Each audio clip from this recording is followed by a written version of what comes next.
Bismillahirrahmanirrahim. Assalamu alaikum. We are going to start with academic IELTS reading, and we have a test. This is the latest test we are going to solve. So you need to be very attentive while we are solving the test. Actually, right now, don't try to find answers on your own. What you guys have to do, follow my instructions and do it all with me. Okay, if I'm reading the questions, you are reading the questions with me. If I'm reading the passage, you are following the passage with me. So be active and alert. IELTS reading is the most difficult module. The toughest one is academic IELTS reading. And those who are gender training IELTS candidates, raise your hands please. Gender training IELTS candidates, we are doing academic reading because it is the tough one, and the only difference between academic and gender training is type of passages. Otherwise, the questions, we have same type of questions in academic and in gender training. And another point is part 3 of gender training is exactly the same like academic reading. So if gender training candidates solve some tests of academic reading, they will find gender training reading easier after that by comparison. Okay, and for gender training, marking criteria is tougher. 34 correct answers and then they get 7 band. Academic candidates with 30 correct answers, they get 7 band. So this marking criteria is different because of the level of difficulty. Okay, now whenever you start your reading, first of all you have to read the title. What's the title here? Thylacine. Now look at me. What do you understand from thylacine? Maybe animal, but you don't know. Most of you don't know. If you read the title and you don't know what it is about, it's a good idea to read the first line of the passage. What is it? The extinct thylacine, also known as Tasmanian tiger. So thylacine is a tiger. Now I want you to switch on your imagination to think about tigers. A tiger is going, tiger is walking, tiger is going there. Okay, so think about tiger. Yeah, another tiger. All right, so think about tigers and you'll understand better. Your imagination will help you a lot in IELTS listening as well as in IELTS reading module. After reading the title, first you will come to the questions and you will take a look at all the questions.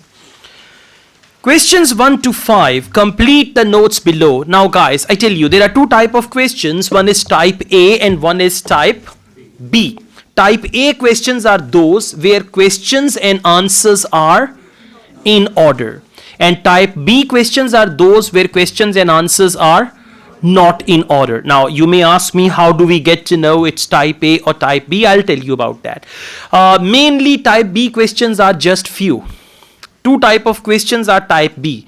Number 1, list of headings. Number 2, which paragraph contains the following information. Otherwise, most of the questions are type A questions. Okay, so whenever you start your reading, it's a good idea to start with type A questions because type A questions are systematic ones and you can easily find your answers. So let's come to questions 1 to 5. They are complete the notes below. Choose one word only. Questions 6 to 13, what are they? True, false, not given. Now true, false, not given is also type A questions. So please note down one thing. In academic reading part 1, you are going to get sentence completion and true, false, not given. In part 1, most of the time they give you type A questions. And in gender training reading part 1, you will get true, false, not given and sentence completion as well. There will be 2 passages and you will be getting these type of questions. All clear? Okay. Now you just have to see how I read the questions, how I scan the passage, and your first target should be, after reading the question, you should reach the right part of the passage where there is the answer. Once you do so, you can save time, you can manage your time. Otherwise, in IELTS reading, time is very important commodity. Students usually finish 2 passages in 1 hour and they don't have time for 3rd passage. So you need to take care of all these things. Okay, now let's make a start. Thylacine. I'm reading questions 1 to 5. Complete the notes below. Choose one word only from the passage. Thylasin, appearance and behavior. They use the word looked rather like a dog. So please go back to the passage and look for the word dog. First paragraph, second line, and there is the word dog. It means answers are going to be somewhere. Now please let's go on. Second bullet point, had a series of stripes along its body and tail. Okay, now next is ate an entirely dash diet. Now listen, ate. You will look for something eats or ate. Entirely dash diet. Dash diet means type of diet. It eats. So please come to first paragraph. Look for the word feeding. Second paragraph. Look for the word feeding. Okay. Got it? Second line. In terms of feeding. Everyone found it? Now listen. This is the sentence where you will find the answer. And if you reach the sentence which contains the answer like this, IELTS reading will not be a problem. IELTS reading is a problem when you read the wrong paragraph. When you read the wrong sentences where there is no answer, then you read something else. So if you do IELTS reading without any proper mechanism, you will often be lost. Okay. So I read it. Now basically we are going to see type of diet. Dash diet means type of diet. In terms of feeding, it was exclusively carnivorous and its stomach was muscular with an ability to distend so that it could eat large amounts of food. So in terms of feeding, it was exclusively carnivorous. Type of diet? Carnivorous. And what is carnivorous? Animals that eat meat. So ate an entirely dash diet. Entirely dash diet, and for that they use exclusively carnivorous. All clear to everyone? And it's one word only. So you're not going to write any extra word with that. When it is one word only, don't even write. No, why exclusively? It's one word only. Yeah, if you want to make your right answer wrong, then write exclusively also. And after that you say, मैं पूरा answer लिख के आया था. Okay, just read the instructions. What is the instruction? क्या लिखा हुआ है? One word only. So then why you write exclusively? Okay, let's go on. Question number 2. Probably depended mainly on dash when hunting. Look here. Now imagine that tiger, when tiger is hunting, it depends on something. It may depend, it depends on its vision, it depends on its speed, it depends on its whatever. Okay, so when hunting, probably depended mainly on dash when hunting. Now let's go on. Look for the word hunting, scavenger, hunt and all that. Okay, now please come to fifth last line. During long distance chase. Chase is for hunt. I mean purpose is same. Chase is for hunt. Thank you. Thanks a lot. Good. All right. During long distance chase, thylacines were likely to have relied more on scent. Relied more on. And what does it mean? Relied. Rely means depended. So depended on what? Scent. And what is scent? Khushbu. Exactly. So for question number 2, correct answer is scent. And in part 1, don't give more than 1 minute to each question. Try to finish it all in 11 to 12 minutes so that you have more time for part 2 and part 3. All clear? Please make sure your neighbor is also attentive. Your neighbor should not sit idle that he's looking here and there and doesn't know what's going on. Okay. Question number 3. Young spent. Young means the babies of thylacine. Okay. Young spent first months of life inside its mother's dash. Look here. It's the part of mother's body. Inside its mother's dash. So let's go back and we look for babies. Third paragraph, and you need to come to this third line. Newborns. Okay, what is the word for newborn in the question? Young. Got it? You must focus all these things. Newborns crawled into the pouch on the belly of their mother. So what is on the belly of their mother? Pouch. What is the answer? Good. Thank goodness no one said belly. Okay? So what's the question? Young spent first months of life inside its mother's pouch. And what is the word for mother's pouch? They use the word pouch on the belly of their mother. Clear? Yeah, now why not belly? Because it's not the answer. There is a pouch actually. Okay? Just like kangaroo. Inside. Yeah, inside. Yes, it's another word. Into the pouch and inside the pouch. Into and inside, another good thing. Good. Let's go on. Decline and extinction. Question number 4. Last evidence in mainland Australia is 3100 year old. Look for 3100. Fourth paragraph, 3100 year old. Now look here, look here. They have used the word 3100 year old dash. What does it mean? It means something which is 3100 years old. So let's go back and we read from here. Okay, we found 3100 years old. I'm reading it from second line. Fourth paragraph, second line after full stop. The most recent, found it? Okay, please follow me. The most recent well-dated occurrence of thylacine on the mainland is carbon-dated fossil from Murray Cave in Western Australia, which is, now listen, very important point, which is a word of reference, which means fossil, which goes back to fossil, or which is qualifying fossil, which is around 3100 year old. Now some will write Australia, some will write cave, okay, because they don't know where the hell is which going back to. So where which is going back, that will be the answer. Again, if you read it like this, is carbon dated fossil from Murray Cave in Western Australia, and then there is the comma, which is around 3100 year old. So that is fossil. Correct answer is fossil. Okay, let's go on. After that, there is one point without a question. So it means in the passage we will leave some lines. Question number 5. Reduction in dash. Underline the word reduction.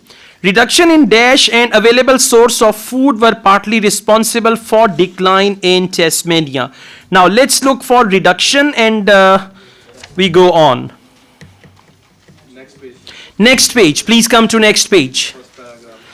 Okay, now first paragraph we have here. Okay, we just go on. Please come to first paragraph, third last line. These include competitions. Got it? Yes. Okay, and for reduction they have used the word loss of. These include competition with wild dogs introduced by European settlers. Loss of habitat along with the disappearance of prey species and distemper-like disease, which may also have affected thylacine. So loss of habitat. One thing is wild dogs and second is loss of habitat. So reduction in. Now reduction in, you cannot write wild dogs because wild dogs came there. Europeans brought wild dogs to fight with this tiger. So reduction in habitat. And what is the word for reduction? Loss of. Okay, they always use words like this. Once you solve 8 to 10 tests, you will be clear. You will be clever also. Clear and clever, right? So the correct answer is habitat. Okay. Okay guys, now we move on. Question number 6 onwards. True, false, not given. I tell you, there is a mechanism in true, false, not given as well. Sometimes there is one word which decides whether the answer is true, false, or not given. And that word can be majority. That word can be most of. That word can be all. Okay? Sometimes it's a phrase. A phrase is a group of words, like 3, 4, 5 words that decides. So whenever you read the questions, you need to decide immediately which thing is going to decide whether the answer is true, false or not given. I tell you how to find that. And then you will look for that specific information within the question and you'll find it like this. Okay, let's do it. Question number 6.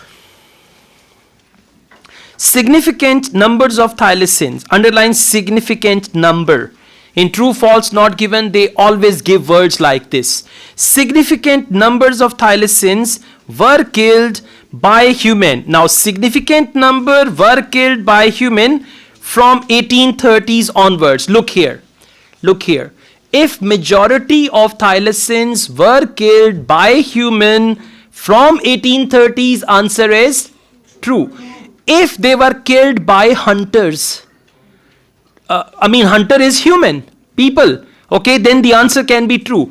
If they were killed by wild dogs, you know, they said Europeans introduced wild dogs. So if majority of thylacines, they were killed by wild dogs, not by human, answer is false. And if they don't tell us that the majority or significant number of thylacines, whether they were killed by human or by dogs, then answer is in every question of true, false, not given, you have to find this very thing, right? So there they use the word significant number and 1830s. Please come back, look for 1830s.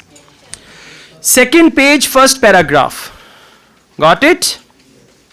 Second page of the passage, first paragraph. The dramatic decline of thylacine in Tasmania, which began in the 1930s. Now see that you easily found 1830s. So first thing is to find the location of the answer. What do we call it? Location of the answer. I'm reading first line. 1830s and continued for a century is generally attributed to the relentless efforts of sheep farmers and bounty hunters with shotgun. Now who killed most of them? Sheep farmers and bounty hunters. Now what is bounty hunter? Have you noticed one thing? They have given double star here. Some words which are really unusual or any terminology, they give the meaning. If you come down, bounty hunters, people who are paid a reward for killing a wild animal, they are called bounty hunters. So what do they say here? And continued for a century is generally attributed to most of the killers of thylacine.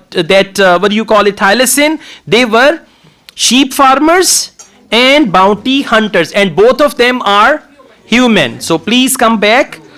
Significant number of thylacines were killed by humans. For humans they use the word farmers and bounty hunters. Good?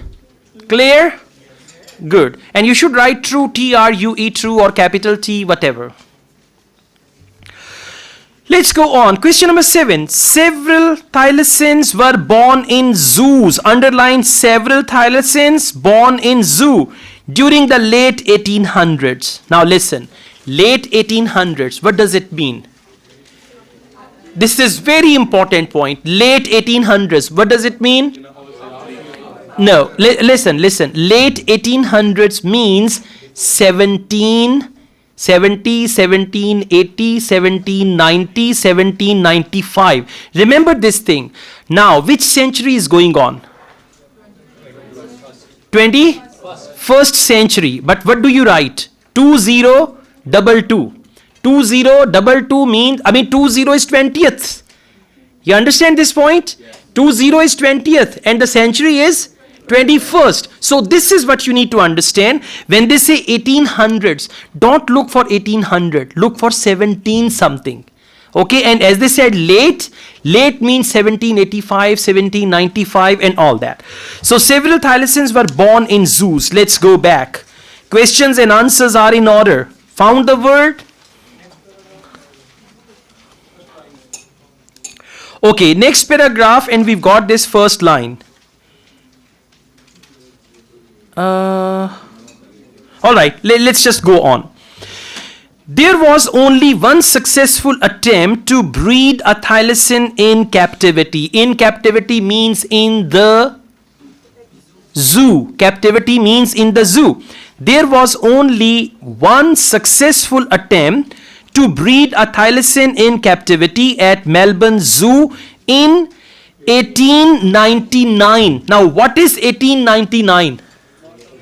It's late 19. It's not early 1800s. It's late 19. And then they use the word several thylacines. But over here, what do they say? There was only one successful. So there are two ways by which this answer is false. Absolutely. And two ways. One is this 1899 and second is there was only one successful attempt. Okay? Got it? All clear? Good. And again I'm saying underline that line where there is the answer. Go back home and practice again. Okay, question number 8 please. John Gould. John Gould's prediction about thylacine surprised some biologists. Underline the word surprised. John Gould is a name. John Gould was a scientist, a bird scientist and all that. John Gould's prediction about thylacine surprised some biologists. Now look here. Over here, only the word surprised will decide whether the answer is true, false or not given. If John Gould's prediction surprised the scientists, like scientists were amazed, answer is true. If scientists were expecting that and for them it was normal, they were not surprised, answer is false. And if they don't tell us whether the scientists were surprised or not, then the answer is not given. What is the clue word? John Gould. Absolutely. Please come back. Exactly. Third line of third last paragraph. The famous naturalist John Gould foresaw means predicted, the thylacine's demise, okay, when he published his Mammals of Australia between 1848 and 1863, writing, the numbers of this singular animal will speedily diminish, extermination will have its full sway, and it will then, like the wolf of England and Scotland, be recorded as an animal of the past. Have they mentioned anything that the scientists were surprised? So the answer is, well done. Got it now? Good job. This is part 1. ठहर जाओ, अभी part 2, 3 आने दो, फिर देखना सांप सूंघता है. Okay, that's normal. Alright, let's go on. Question number 9. In the early 1900s, what is that? Early 1900s, 18 something. Many scientists became worried, underline became worried. Many scientists became worried about the possible extinction of thylacine.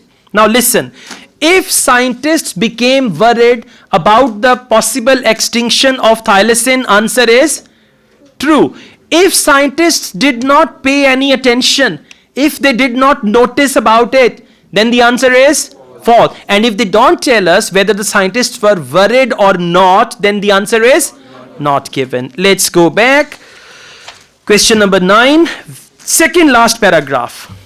However, there seems to have been little public pressure to preserve the thylacine. Understand this sentence? They say, however, there seems to have been little public pressure to preserve the thylacine, nor was much concern expressed by scientists. So what does it mean?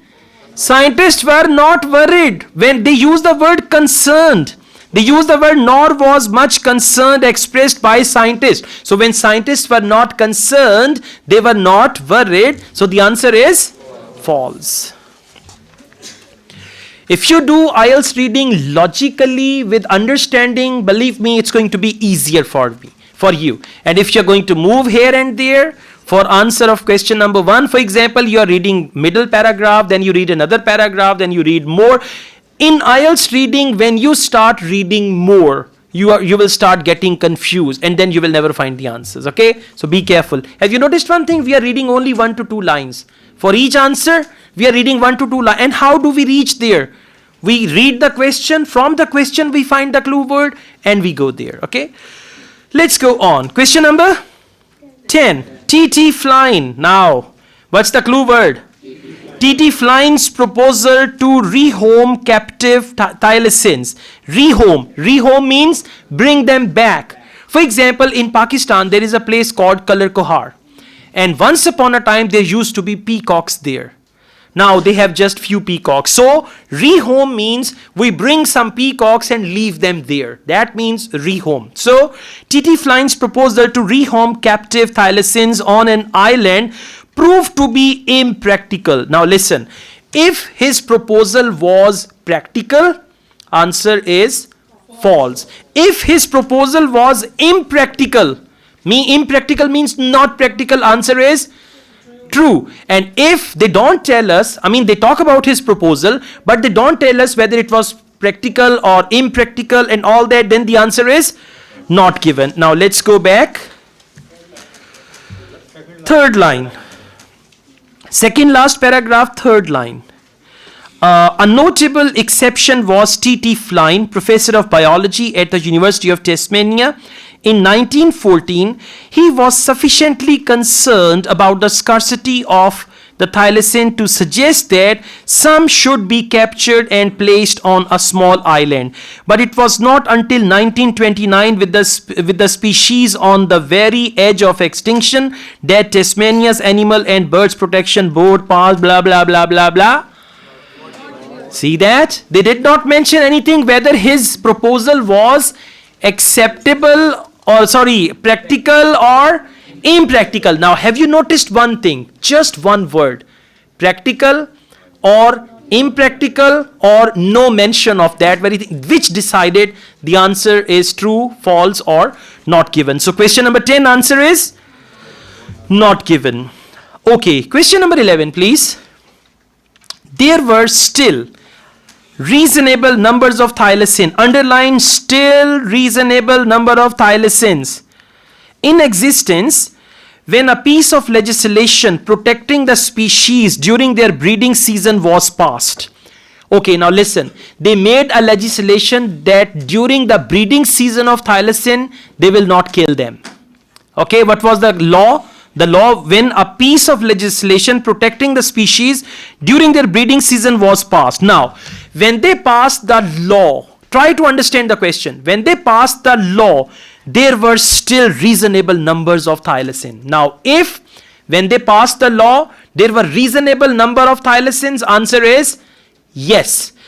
If at that time there were just few or small number of thylacines, then the answer is false. And if they don't tell us when they passed the law there was reasonable number or small number, then the answer is not given. So please let's come back. Same paragraph. Look for the word law, legislation and all that. Yes, I'm reading second last paragraph from 1, 2, 3, 4, 5th line, but it was not until 1929. Found it? Okay. Alright. So let's read from here. But it was not until 1929 when the species on the very edge of extinction. What does it mean? Few. Small number. Very edge of extinction. Okay. Extinction. That Tasmania's Animal and Birds Protection Board passed a motion protecting thylacine only for the month of December, which was thought to be their prime breeding season. So what happened? There was significant number or just what? What is the question? There were still reasonable numbers. मैंने नहर में धक्का दे देने जो true की आवाज निकाल रहे हैं. Listen, still reasonable number, and over there they say they were on the brink of becoming extinct. Extinct का मतलब होता है नापैद हो जाना, खत्म हो जाना. Like dinosaurs are extinct now. So over here they say reasonable number of animals. In the passage they say they were becoming extinct. This information is contradictory. So the answer is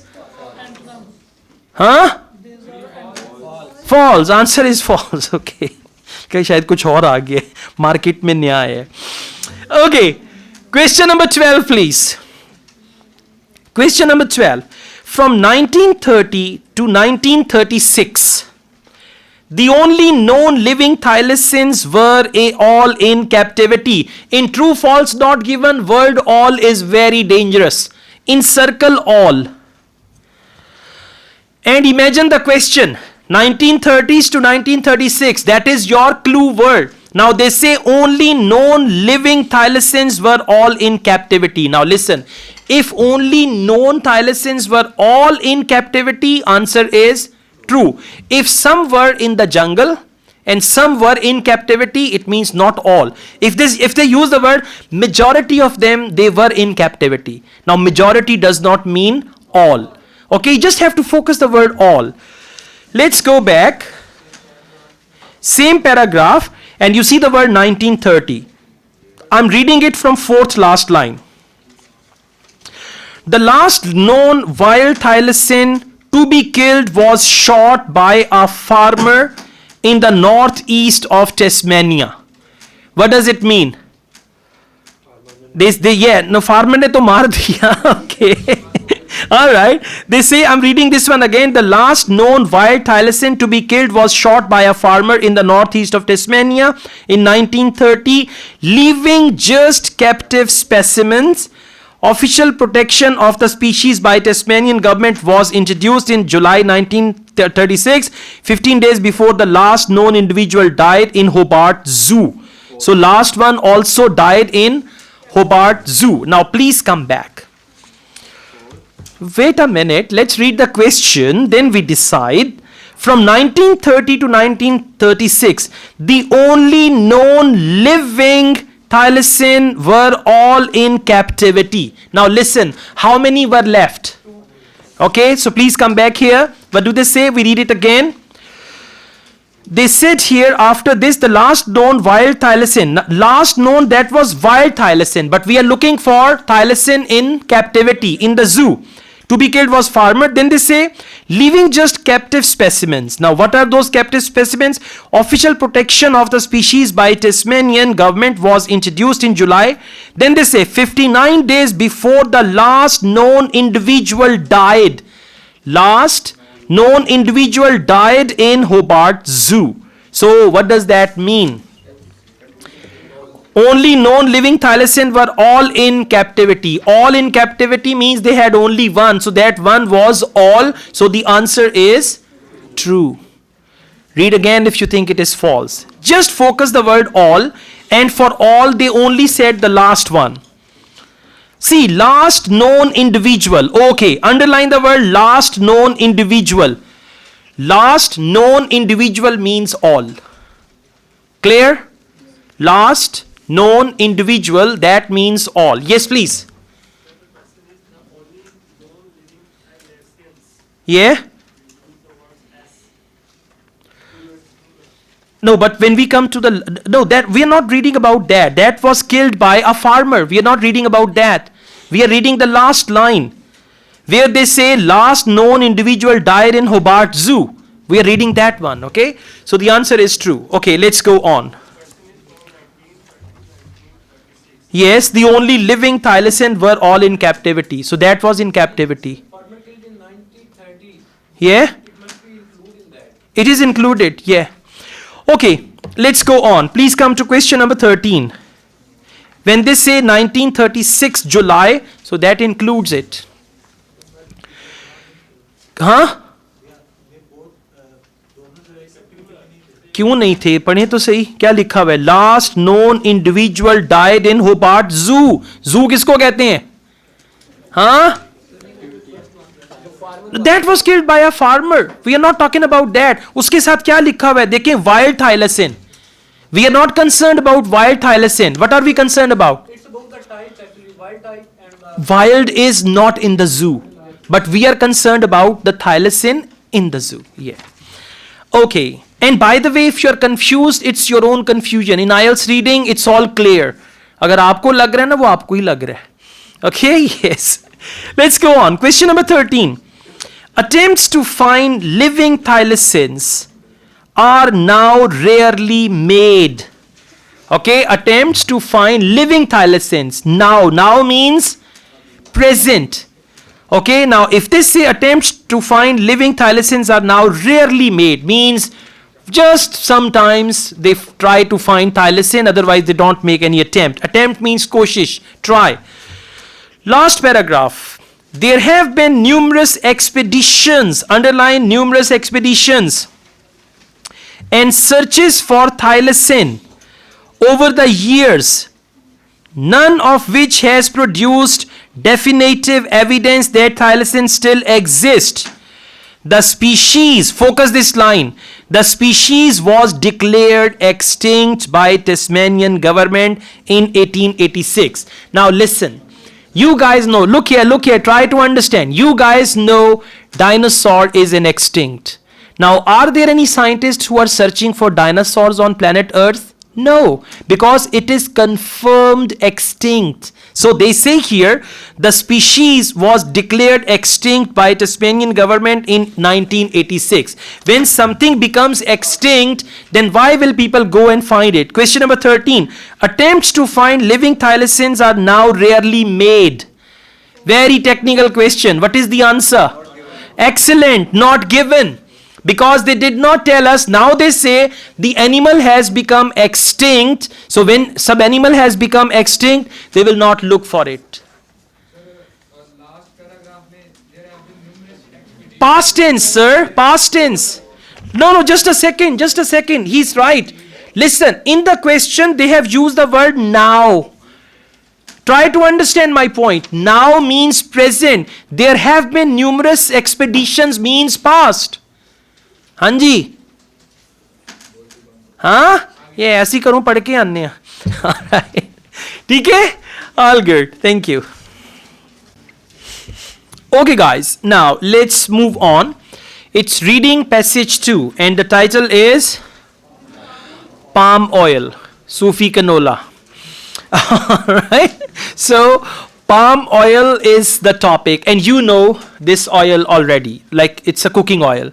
Palm oil we use in our everyday household and all that. You can see the passage is labeled A, B, C, D, E, F, G, H. Whenever passage is labeled, it means there will be type 2 questions. Got it? Whenever passage is labeled, it means there will be type 2 questions. One type 2 question is list of headings and second one is which paragraph contains the following information. Now, please come to the passage, to the questions. Questions 14 to 20. Reading passage 2 has 8 sections A to H. Which section contains the following information? Got it?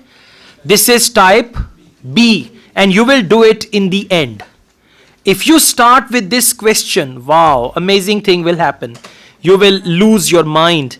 At the end, good questions like 21, 22, 23, 26, you will not be able to do them. So it's very important to decide from which question type you are going to start. Now please come to questions 21 and 22. Choose 2 letters. This is what we call multiple choice, where out of 5 options you have to select 2 options. So I will recommend you to do it at the second place. And then we have questions 23 to 26. And what is that? Complete the sentences below. And which type is it? Type A. Always start with type A questions and then you can move on to type B questions. And in type A also, the ones that are easiest ones start from there. So where should we start from? 23 to 26. Let's start. Complete the sentences below. Choose no more than. Now, how many words? 2 words this time. Okay, sir? Now 2 words. Now 2 words doesn't mean every time 2 words. It means minimum 1 word, maximum 2 words. Write your answers in boxes 23 to 26 on your answer sheet. Question number 23. One advantage of palm oil for manufacturers is that. Now what's the question? One advantage for palm oil manufacturer is that it stays. What does it mean? Palm oil. It stays or palm oil stays dash even when not refrigerated. Now look for the word refrigeration, manufacturers, and by the way, start looking for answers from the first paragraph. Because usually the answers come from first paragraph of this type of questions. First paragraph.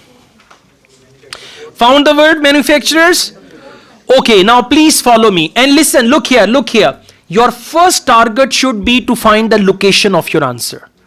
Okay, and exact location, first paragraph, second that line, and then start reading. Now I'm going to read it from fourth line. Why is palm oil so attractive for manufacturers? Primarily because its unique properties such as remaining solid at room temperature. Now room temperature means not refrigerated, remaining solid. Now remaining solid means it stays solid. For stays they use the word remains or remaining. Answer is solid. Got it? Yeah? Good. Clear to everyone? Good. Question number 24. The dash is the best known of the animals. Now answer is going to be the name of animals. The dash is the best known of the animals suffering habitat loss as a result of the spread of oil palm plantations. Now there is one animal which is losing its habitat. Habitat is a place for living for the animals. So let's go back. We are going to look for an animal which is losing its habitat. Look for the word habitat or any other word like that. Go on to paragraph B and C. Okay, why C paragraph? Because they use the word species and all that. Okay, now all of you please come to paragraph C and third last line, endangered species. Got it? Listen, look here now. The clue word is animal. So you will look for a paragraph where they have mentioned the name of the animal or they have used the word species. So I'm reading it from paragraph C, third last line. Endangered species, most famously the Sumatran orangutan. Now see, when they use the word endangered species, it's understood that Sumatran orangutan is an animal. Even if you don't know the meaning, you can Google it and you'll say, "Acha bandar hai." Right? Whatever the animal is, doesn't matter. Sumatran orangutan, but also, now listen, but also rhinos, elephants, tigers, and numerous other fauna. Now tell me why elephants, rhinos, and tigers are not the answer. Because they use the, no, it's not that. They use the word, the dash is the best known. And for best known, they use the word most famously. जिसको ये चीजें समझ आ गई, reading problem नहीं रहेगी. ठीक है? The best known and most famously. And be careful when you write the spelling of Sumatran orangutan. Got it? Yeah. Sumatran orangutan. किसी का नेट चल रहा है, जरा तस्वीर निकालें इस जानवर की, बाकी भी देख लें. Okay, let's go on. Question number 25. As one of its criteria for the certification of sustainable palm oil, the RSPO, what is the clue word? Now, RSPO means one of their criterias for certification. RSPO insists that growers check dash on a routine basis. Now, there is something that growers need to check on routine basis. What is it that they need to check? Paragraph G. Okay, and on routine basis, listen. Check on routine basis. For that they use the word regular assessment. Regular assessment. Paragraph G. Found the word regular assessment? Yes, fourth last line. Now all of you please come to fifth last line. 1, 2, 3, 4, 5. Paragraph G, fifth last line from the middle. The RSPO. Found it? And insist. And by the way, in question also they use the word insists. Have they? Yeah, insist. They use the same word. Okay, let's read it. Please follow me. Paragraph G, I'm reading it from 1, 2, 3, 4, fifth line. RSPO insists upon no virgin forest clearing, transparency and regular assessment of Carbon stalks. Now what is the word for regular assessment in the question? Check dash on routine basis. So what do they check on routine basis? Carbon stalks. Only stalks will be the wrong answer because it does not define carbon. So the correct answer is carbon stalks. Question number 26. Elwood and his researchers. What's the clue word? Elwood. Find it. Where is Elwood? Well done. Now come back. We read the question. Question number 26. Please follow me, all of you. Elwood and his researchers are looking into whether the bird's nest fern could restore dash. Bird nest fern could restore dash in areas where oil palm trees are grown. Now the clue word is bird's nest fern. It's something. Could restore something. Alright, let's come to this. Have you found the word bird's nest fern? Okay, now listen. Whenever you find the word, try to go back to last full stop and read from there. So the last full stop is Elwood believes. Paragraph H, fourth last line. All of you are there? Yeah? Paragraph H for horse, fourth last line. Elwood believes. Mil gaya? Come on. Make sure your neighbors found it. Okay. Elwood believes that reintroducing the bird's nest fern into oil palm plantations could potentially allow these areas to recover their biodiversity. To recover their biodiversity. And what is the word for recover? Excellent. That's right. In the question they use the word restored. In the passage they use the word recovered. And the answer is biodiversity. All right. ठीक हो गया ना?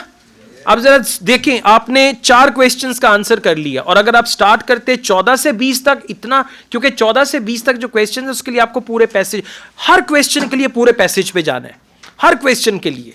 तो जब आप अगर start वहां से करेंगे तो जो बेचारे आसान वाले हैं वो भी इग्नोर हो जाएंगे. ठीक है? हो जाए. Okay guys, now we do questions 21 and 22. And again, the location of questions 21 and 2, that can be one paragraph where you will find these 2 answers. Write the correct letters in boxes 21 and 22 on your answer sheet. Which 2 statements are made about round table on sustainable palm oil? Underline round table on sustainable palm oil. 2 statements are made. Now listen. Will you read all the options A, B, C, D, E? Not at all. You will waste your time. First of all, we are going to find where have they given statements about the round table on sustainable palm oil. Paragraph. Okay.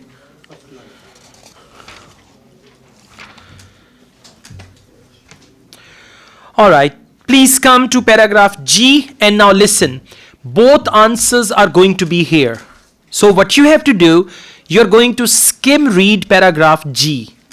Skim read with retention. Retention means you will understand and retains, you will actually store some information and then we'll go back. So listen, we just read it together. Industry is now regulated by a group called Roundtable on Sustainable Palm Oil. And they said 2 statements. What is the question? 2 statements are made. So we will look for those statements.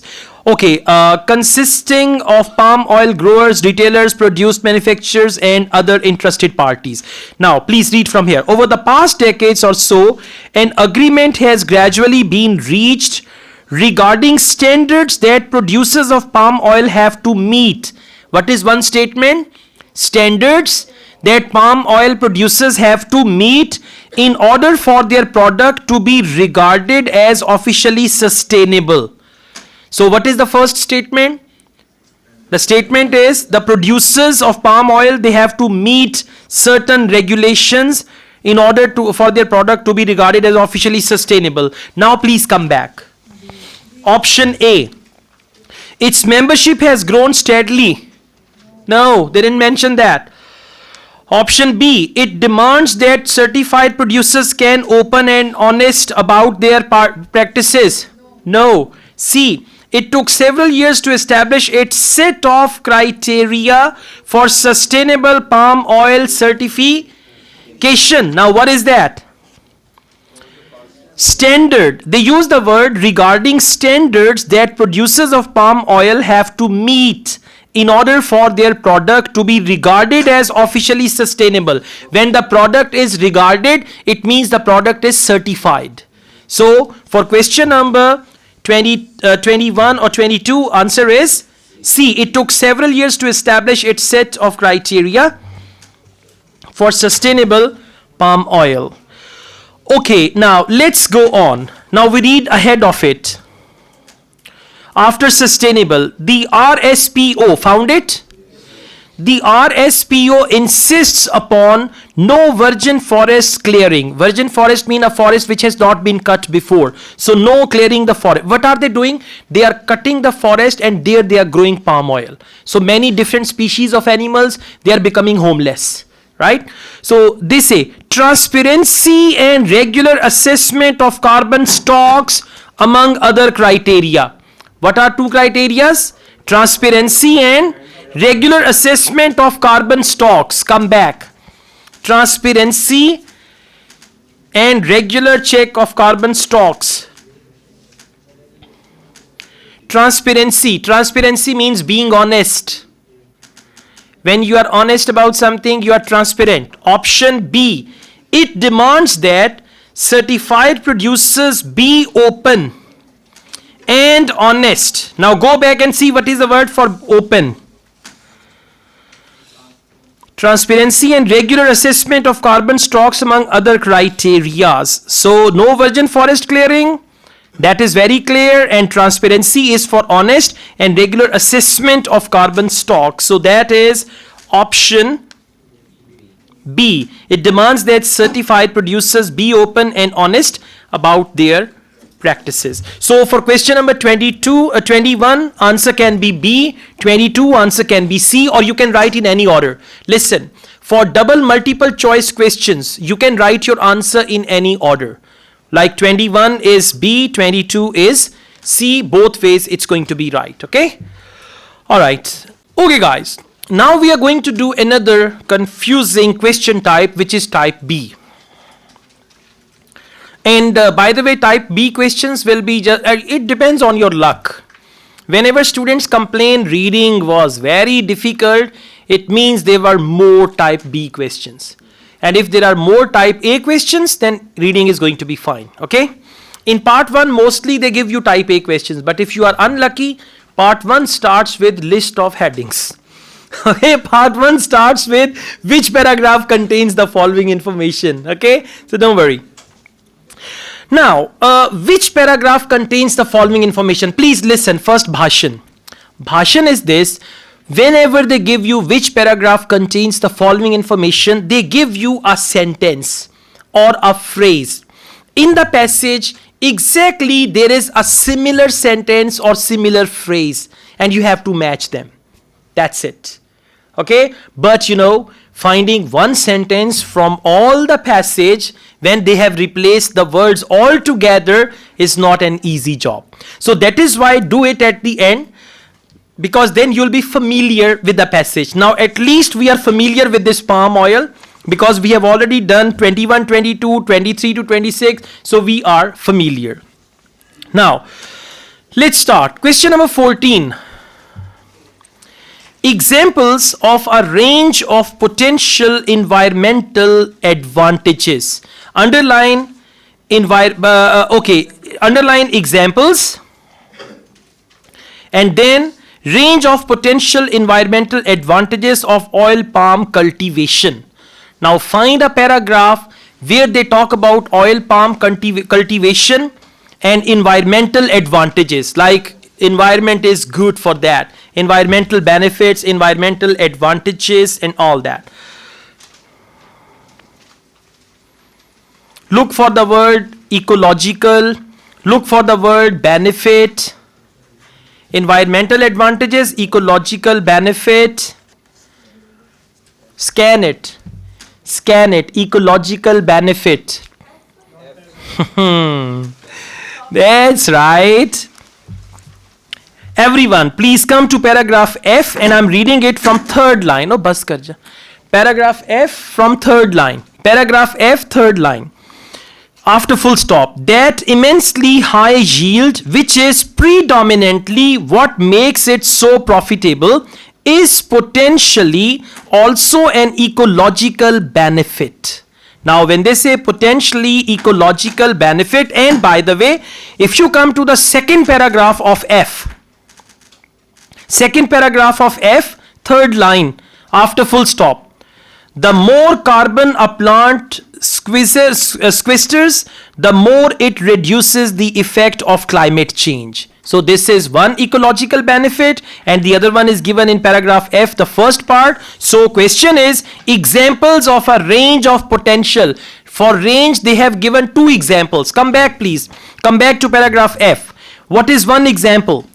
One example is potentially also an ecological benefit. And second example is the more carbon a plant sequesters, the more it reduces the effect of climate change. So these are two benefits. For question number 14, correct answer is F. Now one paragraph may contain two options as well. Let's go on. Question number 15.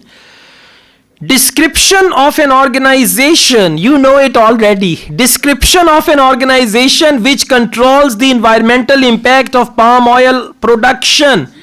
G. And see that? Now this is the benefit of doing other questions first and doing this one at the end. What is that organization? RSPO. That is the organization, and they have described this organization. So some questions are easier, and again I'm telling you, do it in the end. Never start with it. If you start with it, dimag gaya khali. Yeah. Let's go on. Question number 16. Examples of the widespread global use of palm oil. Very simple. Look here. They will say palm oil is used at home for cooking. Palm oil is used in industry for making soap. Palm oil is used for making shampoo and all that. Examples of widespread global use of palm oil. They will talk about different countries as well. A. Good. All right. See that? Palm oil is an edible oil derived from the fruit of an African oil palm tree. And then what do they say? Come to second line. It's almost certainly in the soap we wash with in the morning, the sandwich we have to for lunch, and the biscuit we snack. So biscuits, soap, and sandwich. Okay, biscuit, soap, and sandwich. And these are the uses of palm oil. And by the way, can you find anything which tells us about description? Which tells us widespread global. Okay, can you see anything global? Huh? Where is it? Which line? Second line. All right. In the word, absolutely. Clear? And one more thing, when you read this sometimes, and one more thing you got to do, important one. When you read a statement, you should just think that such type of statements usually come in the beginning. Because when they talk about palm oil, in the beginning they tell us about the uses. And if there is any question about future, they mostly talk about future in the end. Okay, so this thing will help you as well. Question number 17. Reference to a particular species. Now we don't know birds, animals, or whatever. Reference to a particular species which could benefit the ecosystem of oil palm plantations. Why? What do they talk about? Which species? Birds, nest, fern. That is the species, absolutely. It's paragraph H. See that the benefit of doing other questions first, you are quite familiar with the passage and you can do it easily. Paragraph H, third line. The bird's nest fern, they've given the name, biological name, grows on trees, is an epiphytic fashion, meaning it's dependent on the tree only for support, not for nutrients and is native to many tropical regions. So that's the species, and the answer for question number 17 is H. Question number 18, please. Figures, very simple. Look for a paragraph with numbers. Whenever they say figures illustrating the rapid expansion of palm oil industry, figures. Yeah, see that? Figures illustrating the rapid expansion. Figures means numbers. Yeah. Rapid expansion of the palm oil industry. Paragraph B. And what are the figures? 6 to 17 million hectares. Got it? See, sometimes it's this easy. Okay, now if you find figures in 2 paragraphs, then what do you have to do? Read the question again. Come back to question. Figures illustrating rapid expansion. Now, rapid expansion, that is going to be in hectares. Do you understand? Hectares. It's just like you are measuring the land. So, land is measured in hectares. So, that is why for question number 18, right answer is B. Listen, I told you the point. Do you understand? It's just not the numbers, because they use the word rapid expansion. So expansion of palm oil industry on land, it means they might use the word hectares or any other word. Question number 19, economic justification for not opposing the palm oil industry. Economic justification, that it is giving profits to the country or it is the backbone of a country. That's why they should not oppose palm oil industry. Okay, well done. Come to paragraph E. One response to the boycott movement. And for that they use the word opposing the palm oil industry. Opposing means like the boycott and all that. One response to the boycott movement has been the argument for the vital role palm oil plays in lifting many millions of people in the developing world out of poverty. Now see that, one sentence only. Now what is it? Come back to the question. Economic justification. What is economic justification here? Developing world out of poverty. That is their economic justification. And what else they mentioned here? For not opposing the palm oil industry. Very simple. One response to the boycott movement has been. Boycott movement has been means not opposing the palm oil industry. And what is that? In developing country or developing world, it takes people out of poverty. So question number 19, answer is E. Just underline it and go back home, read it again and you'll find it. Do it individually as well. Question number 20, examples of creatures badly affected by the establishment of palm oil plantations. Example of creatures, names of animals. C. Why C? Elephants, tigers, rhino, Sumatran orangutan or whatever, okay? See, so see that? It's not that difficult. For question number 20, answer is C. So if you do it in the end, then you will be familiar with the passage. You can do it easily. Many questions you will answer without even going to the passage. Right? Got it? Okay, thank you. Okay guys, reading passage 3. Title, Building the Skyline. ऐसे पुट्ठे topics लेके आते हैं ना, but they are very interesting. Now I've started to take interest. This is the latest book and I've solved all the tests. And I really enjoy going through these tests. Building the Skyline. The birth and growth of Manhattan's skyscrapers. Where is Manhattan?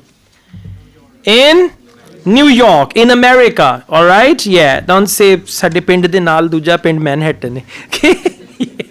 So, the birth and growth of Manhattan skyscrapers. And then there is another subtitle, Catherine L. Chester reviews a book by Jason. Okay, Building the Skyline, Birth and Growth of Manhattan Skyscrapers. It's a very useful book. कितने लोगों ने पढ़ी हुई है? किसी ने भी नहीं पढ़ी? मैंने भी नहीं पढ़ी. Okay, it's a very useful book. Okay, don't read it. All right. So what does it mean? We have a book review. What do we have? A book review. And what is the book about? Building the Skyline, and the book is about skyscrapers of Manhattan. What is skyscraper? Tall building. Like in Pakistan, we've got Arfa Karim Tower. That is a skyscraper. Okay, and there are many more buildings like that. So Manhattan's skyscrapers. Now come to questions. Multiple choice. Multiple choice. Questions 27 to 31. Sidha okay be? Questions and answers are in order. Yes. Questions 32 to 35. Yes, no, not given. Questions and answers are in order. Questions 36 to 40. Summary completion. Questions and answers are. Wow. Sukhi ho gaya kaam. Yeah? All are in order. Abhi karenge to maut padegi. Okay? For now it's okay. All right. Where should we start from? Let's start from multiple choice. Okay? We start from multiple choice because, but anyways, I would recommend you to start from 36 to 40, then do 32 to 35, and then do 27 to 31. Okay? But we start from question number 27. What point does Chester make? Underline Chester. You know Chester? Yasin de Mamedi Kudi. What point does Chester make about Barr's book? Whose book? Barr. Do you know Barr? Chache da munda. Okay. In the first paragraph. Now look here. Question now. What point does Chester make? Chester may be the writer of this review. What point does Chester make about Barr's book? The review of the book was written by Barr. Barr's book means Barr is the author of the book and Chester is the reviewer of the book. So what point does Chester make about Barr's book in the first paragraph? Wow, they're so good. They mentioned first paragraph. If they mention first paragraph, second line. Yeah, it's going to be even easier than that. Now, come back. First paragraph. What point they make? I'm reading first paragraph from the beginning. In Building the Skyline, Jason Barr takes the reader through the detailed history of New York City. The book combines geology, history, economics, and a lot of data to explain why business clusters developed, where they did, and how the early decision of workers and firms shaped the skyline. Now just focus why, then focus how. Okay, why and how, and the firms shape the skyline we see today. So they talk about why and how. Option A. Now listen, after this you will read the options, and by the way, wrong options automatically you are going to eliminate. Yes. No, I mean we got the point. I tell you, in the beginning they mentioned, and the most important thing is why and how. Now I'm going to link it with the answer, why and how. I got it already. It gives a highly original explanation for urban development. No. Option B. Elements of Barr's research papers are incorporated throughout the book. No. Now C, chance is 50-50. And best way is elimination. Elimination means wrong one out. Okay. Option C. Other books that are available on the subject have taken a different approach. There is no mention of other books. Option D, it covers a range of factors that affected the development of New York. Now come back. What are the range of factors?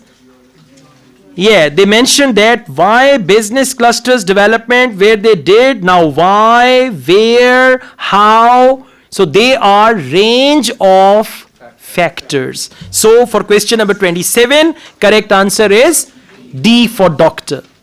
Clear? You can do it when you do it at home, you will understand it better because you are repeating it. So when you repeat the test, you understand things better, all right? Question number 28. How does Chester respond to the information in the book about tenements? Now, what's the clue word? Tenements. Now, let's look for how does Chester respond? So, answer of Chester to the information in the book about tenements. Please come back. Tenements, where do you find? Third paragraph. Okay. Now, please come to third line of third paragraph. Got it? Third line of third paragraph. Both chapters are informative. Got it? Now, let's read it carefully from here. Both chapters are informative and well researched and set the stage for the economic analysis that comes later in the book. I would have liked, now focus this thing, I means reviewer. I would have liked Barr to expand upon his claim that existing tenements prevented skyscrapers in certain neighborhoods because, and then there is the reason. What does the reviewer say? I would have liked Barr to expand upon his claim. Now it means Barr claimed about something, but he did not elaborate that. He did not expand it on that. So the writer says, I would have liked Barr to expand upon his claim that existing tenements prevented skyscrapers in certain neighborhoods. It means there is little information about existing tenements. So I would have liked him to explain more. Come back, please. Option A, she describes the reason for Barr's interest. No. Option B, she indicates a potential problem with Barr's analysis. C, she compares Barr's conclusion with that of other writers. No. Option D, she provides details about the source Barr used for his research. No. Okay, now come back. If you still don't find it, you've got to come back to the passage.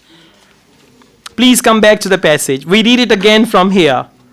Both chapters are informative and well researched. Focus it. Both chapters are informative and well researched and set the stage for the economic analysis that comes later in the book. So,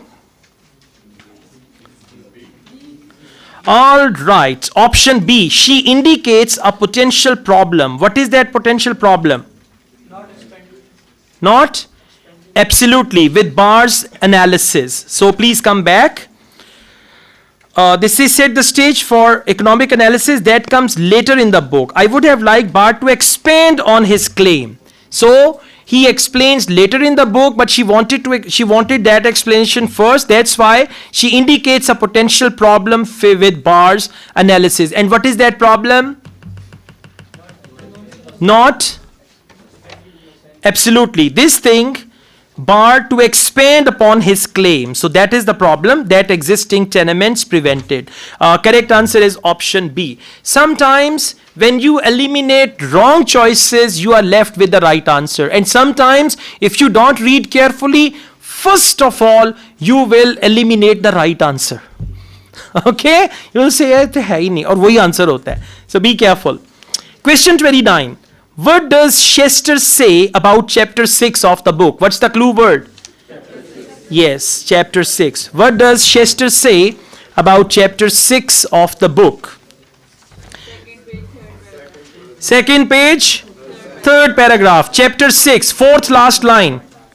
Got it?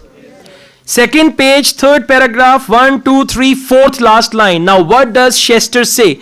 Chapter 6 then presents data on building height throughout the 20th century and uses regression analysis to predict building construction, while less technical than the research paper on which the chapter is based. So while less technical than the research paper on which the chapter is based, it is probable more technical than would be preferred by a general audience. So what is it? More technical than would be preferred by a general audience. She says chapter 6 is more technical, while less technical than the research paper. Okay, listen. Chapter 6 is based on a research paper. That research paper is very technical. Chapter 6 is less technical than the research paper which the chapter is based. It is probably more technical than would be preferred by a general audience. So for general audience, still it is technical. Come back. Question number 29. A, it contains conflicting data. Data is used, but conflicting word is not given. So A is not the right answer. B, it focuses too much on possible trends. No, it does not. They talked about possible trends, that they were building high buildings. So it's not that. Option C, it is too specialized for most readers. Now listen, what is the word for too specialized? Technical. Too specialized, for that they use the word here, more technical than would be preferred by general audience. General audience means readers, right? So more technical, and for that they use the word too specialized. So for question number 29, correct answer is C. Let's go on. Question number 30. What does Chester suggest? Underline Chester suggest. What does Chester suggest about the chapters focusing on 1920s building boom? Now, clue word is 1920s building boom.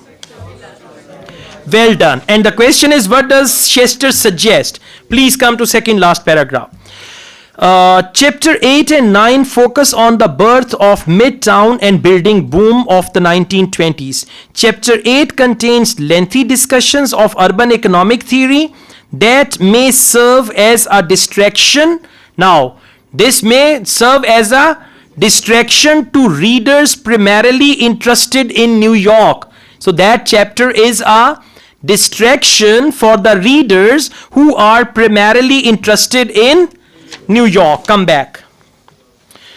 What does Chester suggest about the chapters focusing 1920s building? Option A, information should have been organized. No. Option B, more facts are needed about the way construction was financed. Not at all. Some options are no, some options are not at all, some options are maybe, some options are yes. Okay. Option C, explanation that is given for the building boom is unlikely. Explanation is given, but they didn't mention it is unlikely. Option D, some parts will have limited appeal to certain people. Now let's go back. Focus, limited appeal to certain people. What is that? Readers primarily interested in New York. Readers, for readers they use the word certain people. For limited appeal, they use the word interested in New York. This is high level English, you have to understand. You're doing academic IELTS reading part 3. So listen again. For readers, what is the word they used? Certain people. Okay, certain people is used for readers. And limited appeal. What is limited appeal? Interested in New York. For example, if I am interested in New York, it means I've got limited appeal. Right? Just like that. So to readers primarily interested in New York, for that question number 30, correct answer is D. Question number 31. What impresses Chester the most? Underline impresses Chester the most about the chapter on land values. What's the clue word? Okay, what impresses Chester the most? And she will use any word for most and what I was impressed most by and all that. So please come back. Last paragraph. Okay, I'm reading in the final chapter, chapter 10, Bart discusses another of his, is it chapter 10? Chapter on land values. Okay, now let's see. Do we have the word land values? Fourth line. Okay, now let's read it from here. In the final chapter, chapter 10, Bart discusses another of his empirical papers that estimates Manhattan land values from the mid-19th century to the present day. The data work that went into these estimations is particularly impressive. What is impressive particularly? Data. Let's go on. Toward the end of the chapter, Bart assesses whether skyscrapers are a cause or an effect of high land value. Are they the reason for high land value, or are they the cause of that? Cause or effect of that? He finds that changes in land value predict future building height. Let's go back. Okay, option A, broad time period that is covered. No.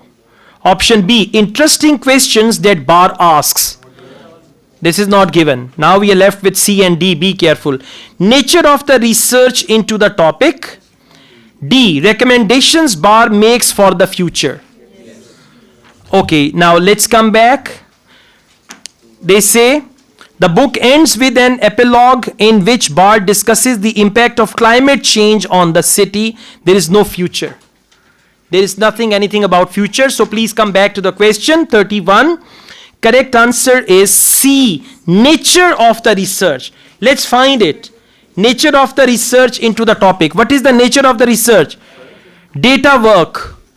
Got it? Data work is actually the nature. Data work that went into these estimations is particularly impressive. So data work is the nature of research.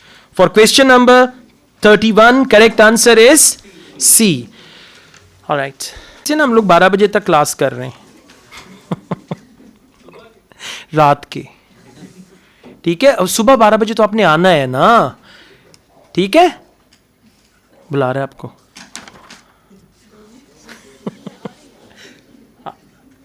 बुला रहे आपको भाई. Okay, alright. So let's go on. Questions 36 to 40. And this is summary completion. And summary completion is easier if they don't give you list of words. There are two types of summary completion.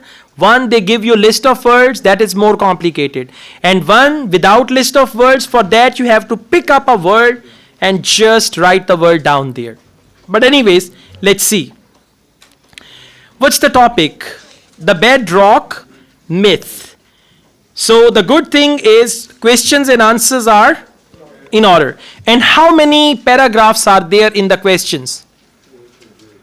2 paragraphs. It means you need to go to 2 locations. If there is 1 paragraph, you will find all answers in 1 paragraph. If there are 2 separate paragraphs, you will find the answers in 2 separate paragraphs. So anyways, let's see. Let's read the question first. Bedrock myth. Where do they talk about bedrock myth?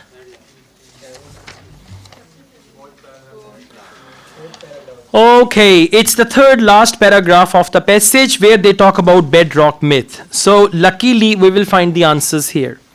Is this clear? Alright, now please come to questions. In chapter 7, what have they mentioned? Chapter 7, Bar indicates how the lack of bedrock close to the surface does not explain why skyscrapers are absent from dash. Underline, why skyscrapers are absent from dash. Why skyscrapers are absent from. Focus the word absent from. Please come back. Third last paragraph. I'm reading from beginning. Found it? Chapters 7 tackle the bedrock myth, the assumption that the absence of bedrock close to the surface between downtown and midtown New York is the reason for skyscrapers not being built between the 2 urban centers. Not being built between the 2 urban centers. Come back. 2 urban centers. So why skyscrapers are absent from 2 urban centers? Now please find a synonym of 2 urban centers. 2 urban centers. Yes, well done. Option H. For 2 urban centers, they have used specific areas. So what will be the answer? Answer will not be specific areas. Answer will be H. Well done. Let's go on. He points out that although the cost of foundations increases when bedrock is deep below the surface, this cannot be regarded as. Underline, cannot be regarded as. Now this means bedrock cannot be regarded as. Come back. Same paragraph. After 2 urban centers.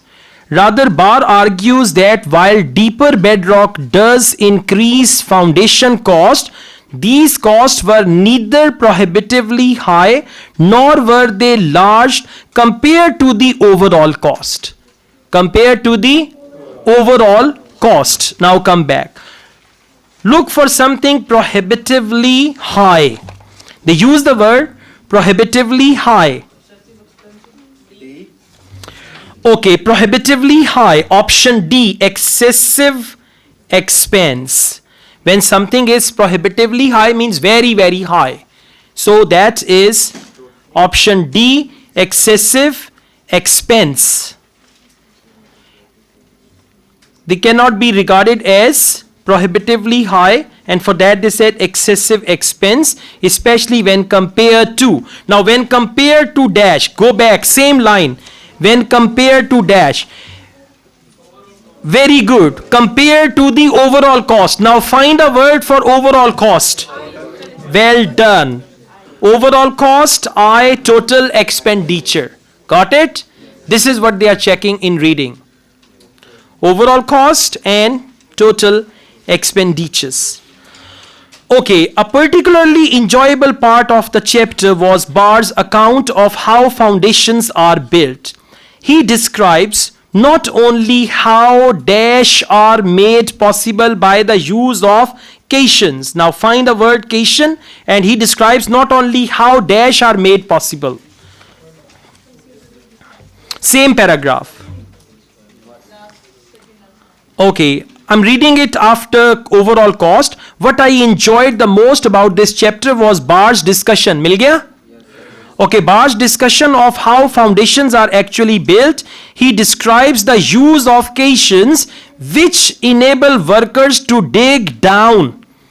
Cations enable workers to dig down. Come back here. He describes not only how dash are made possible. What is made possible? Dig down. What is the word for dig down? Dig down is deep excavation. Excavation means khudai. Dig means khudai. Right? So, dig down, and for that they use the word deep excavations. Got it? Now this is what they are checking, high level vocabulary. And those who don't know these things, they will be helpless. Bebas ho jayenge. Bas. Khatam. But through practice, IELTS, listen, IELTS prepares you for IELTS. Cambridge IELTS books improve your reading, writing, listening, speaking, and then you are ready for the test, right? So IELTS will improve your overall English as well. Question number 40. But he also discusses there. There means cations. Exactly. There means cations. But he also discusses their dash. Cations something. Come back to same paragraph. Okay, I'm reading dig down. Dig down मिल गया सबको? Dig down से आगे चलते हैं. For considerable distance after below the water table until they reach bedrock. Barr's through technological history discusses not only how cations work but also the dangers involved. First they talk about how they work, but also the dangers involved. Now word for dangers involved. F, associated risks. For involved they use the word associated. For dangers they use the word risks. So for question number 40, answer is F. 36H, 37D, 39B, and 40F. Okay? Alright. Okay guys, now please come to questions 32 to 35. Yes, no, not given. So we start. Do the following statements agree with the claims of the writer? Underline claims of the writer. Claims of the, and in true, false, not given, we've got factual information. In yes, no, not given, we've got claims of the writer. Okay, questions and answers are in order. Question number 32. Description in first chapter. Underline description, first chapter, of how New York probably looked from the air in the early 1600s lacks interest. Now listen. What's the clue word? 1600s. First chapter, how New York looks in the air. In the air means from aeroplane, from helicopter. And that lacks interest. Look here, look here. Only these two words will decide. Lacks interest. If that chapter is most interesting, answer is false or no. If that lacks interest, it's boring, then answer is yes. And if they don't tell us whether it lacks interest or it is more interesting, then it is not given. So please come back. Second paragraph. Barr begins chapter 1 by taking the reader on a helicopter time machine ride, giving a fascinating account. Now, fascinating account. And over here they use the word lacks interest. True, false तो हम कर ही नहीं रहे. No. This is a very common mistake students do. For yes they write true, for no they write false. At the end they say, oh hi, my reading went very well. Okay, your answer will be wrong if you write true, false for yes, no and all that. Okay, so lacks interest, and there they say fascinating account. Fascinating means interesting. It does not lack interest. So question number 32 answer is no. 33 now. Chapters 2 and 3 prepare the reader well for material yet to come. Chapters 2 and 3, come back. Chapters 2 and 3. Yeah, chapters 2 and 3. It's the third paragraph. And please come to third line. Both chapters. Found it?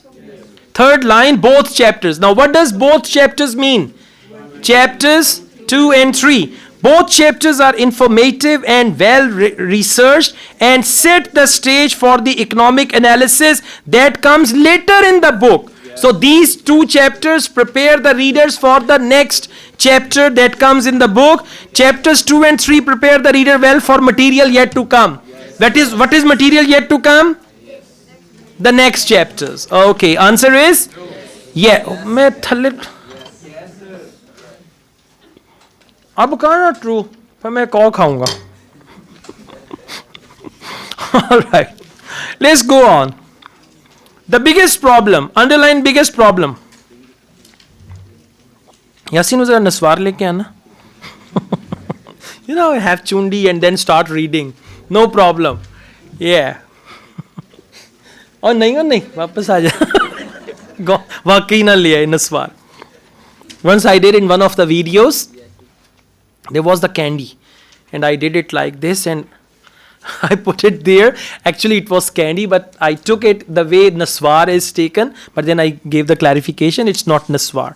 I don't smoke, I don't take anything like that. सिर्फ खाना खाता हूँ, पानी पीता हूँ, बस. That's it. हल्का फुल्का नाश्ता कर लेता हूँ. Okay, question number 34.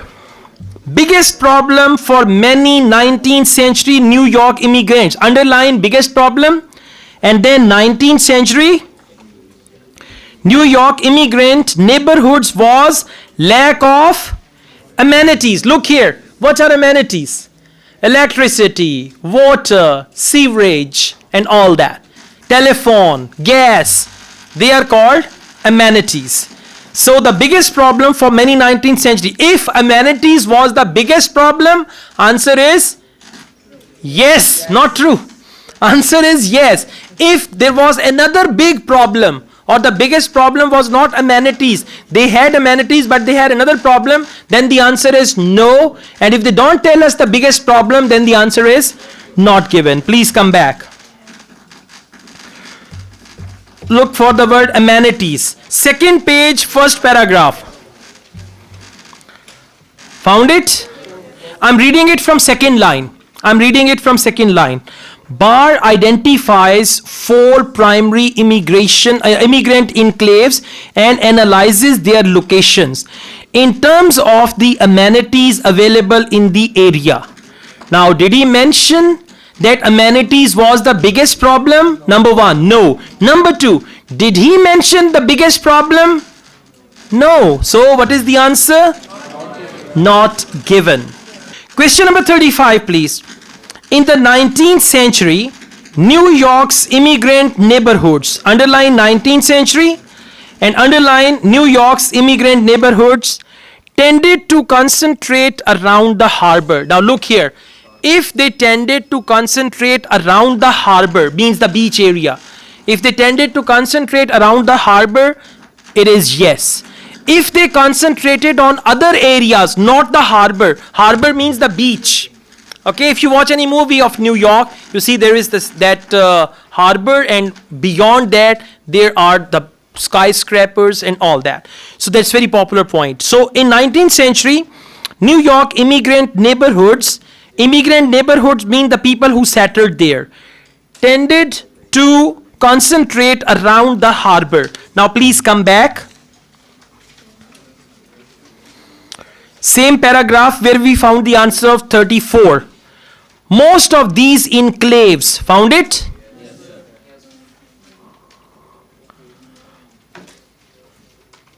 Most of these enclaves were located on the least valuable land between the industries located on the waterfront and the wealthy neighborhoods bordering Central Park. Now what do they say? Come back. In the 19th century, New York's immigrant neighborhoods tended to concentrate around the harbor.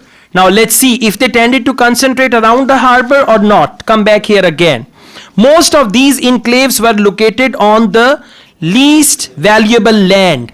Now least valuable land they mentioned between the industries located on the waterfront and the wealthy neighborhoods bordering Central Park. So did they mention that immigrants' neighborhoods tended to concentrate around the harbor? Where did they concentrate?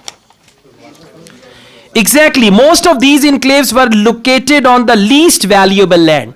So that means they concentrated more on least valuable land between the industries located on the waterfront and the wealthy neighborhoods. So answer is no. Information is given, but the answer is no. All right, thank you.